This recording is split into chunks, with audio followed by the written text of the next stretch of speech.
In this how-to session, we're focusing in on getting the best bang for buck from the cheapest cosmetic renovations we can do on property. Now, the reason we're going to do those renovations could be that we want to get a better valuation. It could be that we want to get a better rental yield from new tenants coming in, or it could be that we may be selling the property.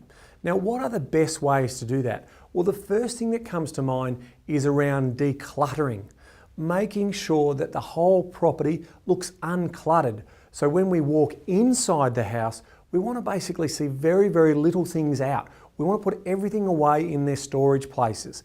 In terms of outside, we want to be tidying up around the place. We want to have less clutter in the garden. No good in having hundreds and hundreds of plants or whatever. Keep it simple. Make sure it looks in its best possible light. That first impression matters.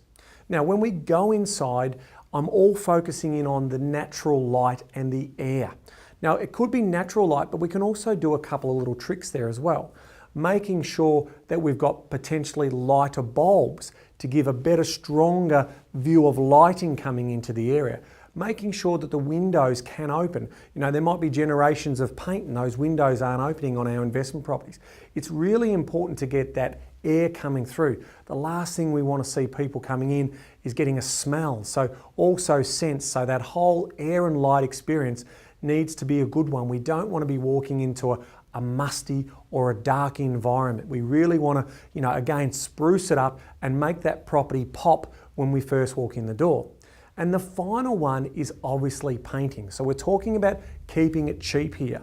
Now, painting is the best way to also lift the light in the place. So making sure that we paint from top to bottom and it makes the place look clean, bright, fresh, and ready to get the best valuation possible. So they are my three main tips in terms of if we don't have a big budget, we can get down, get our hands dirty, bit of elbow grease, and get into that property and renovate that to give us the best possible choice and the best possible result at the lowest possible price.